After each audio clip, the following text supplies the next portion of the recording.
What's going on, everybody? King of Dragons 5000 here, coming at you with another figure review. Today we'll be having a look at the NECA Predator series, Hornhead Predator. Here we do have Hornhead Predator in the packaging.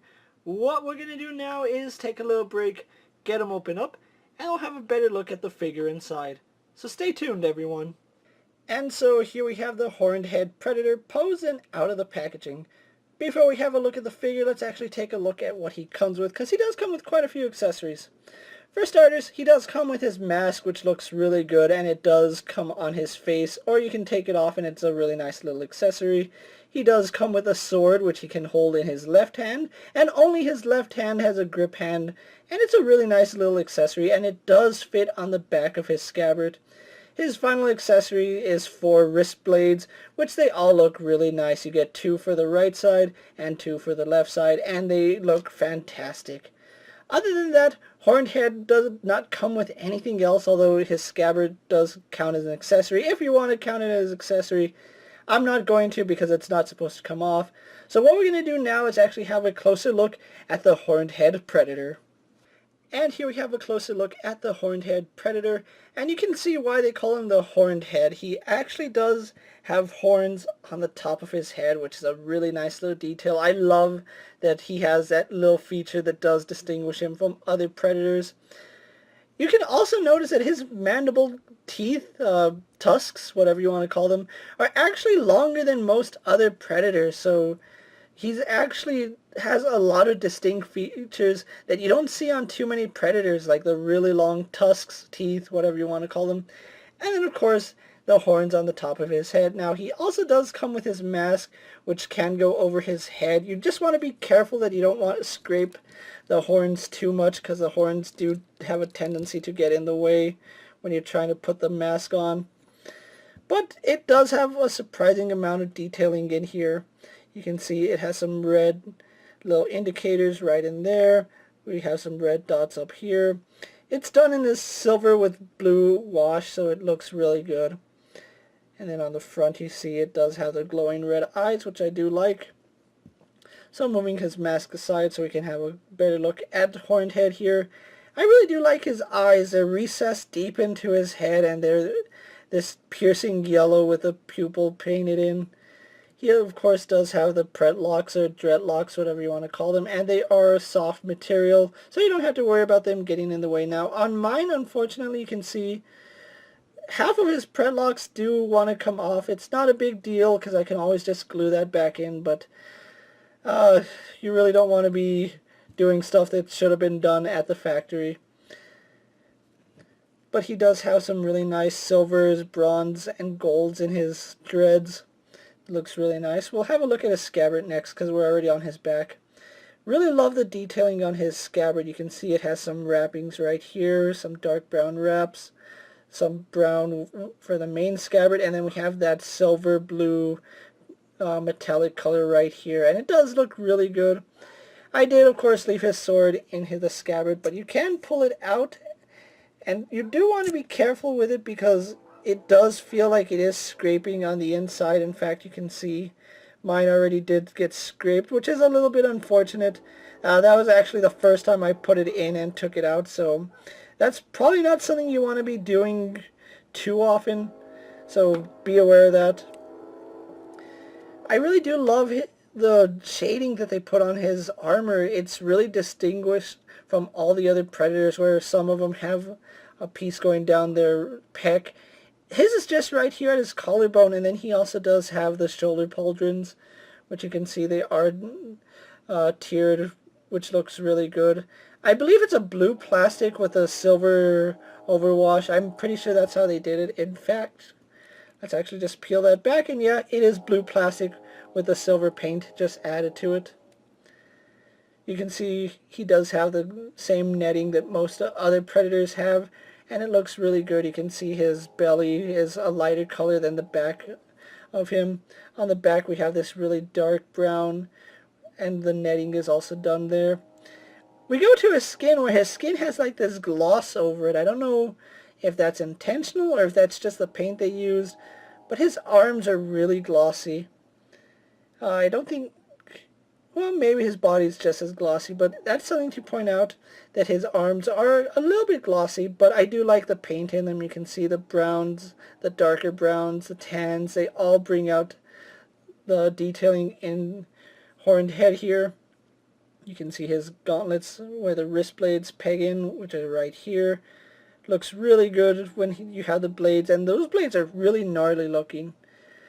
Surprisingly, he doesn't have a self-destruct mechanism right here on his left arm, and nothing folds up or down, so there is that. We have a look at his codpiece right here, which is done in that same silver, blue, and brown deco. You can see his thigh guards right here are also painted silver with the blue peeking through it.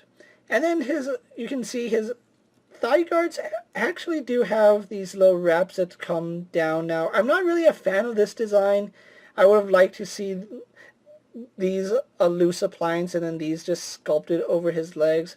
Main reason is they do have a tendency to move around while you're articulating the figure, so do be aware of that.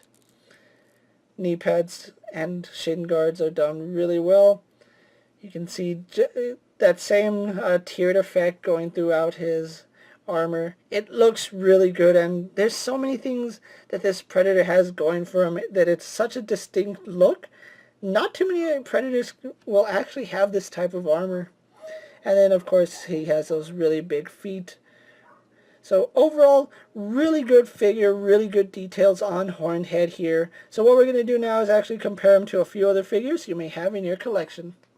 And so here we have the Hornhead Predator posed next to a DC Multiverse Superman and a Marvel Legends Cyclops. And so here we have the Hornhead Predator posed next to a WWE Elite Scale figure and a Mezco 1/12 Collective Popeye the Sailor Man. And finally, here we have the Hornhead Predator posed next to the eternal rival Ahab Predator and the Fugitive Predator. So with the comparisons out of the way, let's actually take a look at Hornhead's articulation. Now, he does have the same articulation that we've seen on all the other Predator figures. He does have a ball joint in the head, which lets him look up really well. A really surprising amount of articulation there on that ball joint. He can tilt his head side to side, which looks really good. He can swivel left and right. His arms are on a ball joint, so they do a full 360. They do go out, but only to about right there. Now, getting mine out of the packaging, you can see that it was actually glued onto his arm.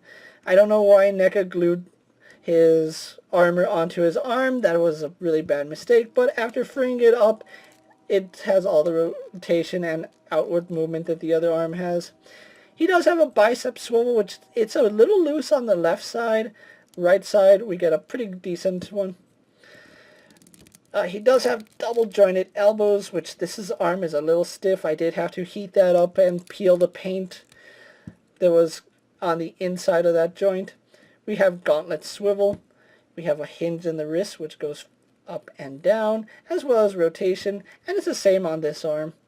We do have a ball joint in the torso, which goes side to side really well, leans back about that far, crunches forward about that far. Then we have a secondary ball joint, which, adding both of them together, he leans back quite a bit. With both of them together, surprisingly, he goes forward a lot, so really good articulation there on this Predator. Legs do go forward to about there, kick back only to about there. They do go out a surprising amount of distance. They would go out further, but I don't want to stretch the limits of his thigh guards right here. He does have a swivel up high in the thigh. I can't get this thigh swivel to work. I've been actually trying to loosen it up, but it just doesn't want to go. I'm scared if I keep working on that, I might break the figure. He has double bend in the knee, really stiff joint. That knee doesn't want to cooperate, so we'll just go ahead and do this knee. Oh, both knees are really stiff, but once you get him moving, he does have double bend in the knee. Although because his greaves are so big, you're only going to get about 90 degrees even with both joints.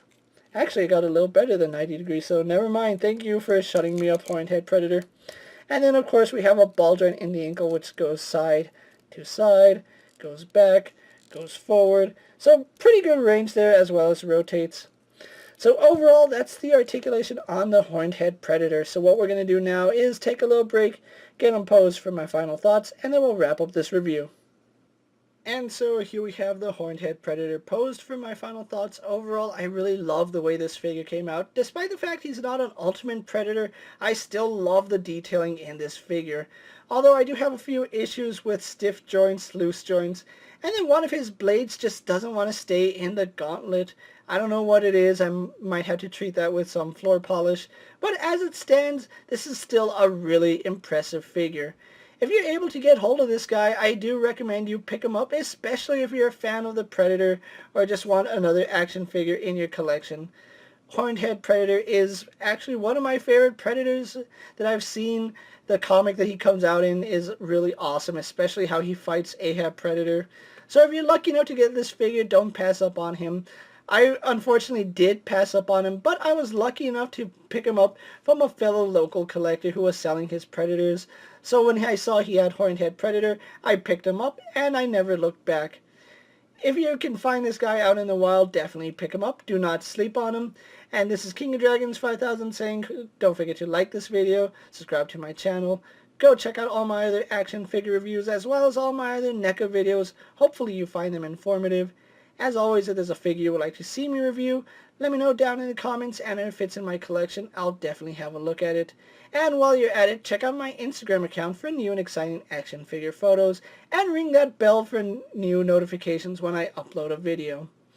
Until next time, guys, I'll see you later. Take care, everyone.